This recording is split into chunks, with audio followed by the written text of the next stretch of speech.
পবিত্র কোরআনের দীর্ঘতম আয়াত কোনটি?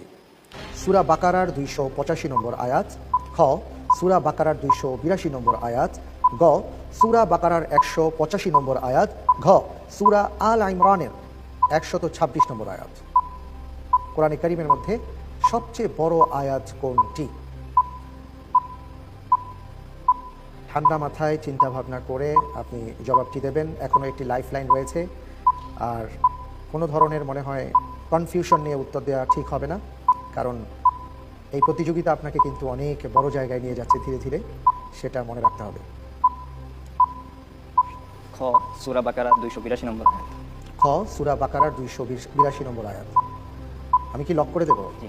লক করে দেওয়া হোক সূরা বাকারার 282 নম্বর আয়াত। সূরা বাকারার 282 নম্বর আয়াত তিনি জবাব দিয়েছেন। আমরা সঠিক উত্তর জানতে চাই। উত্তরটি সঠিক হয়েছে।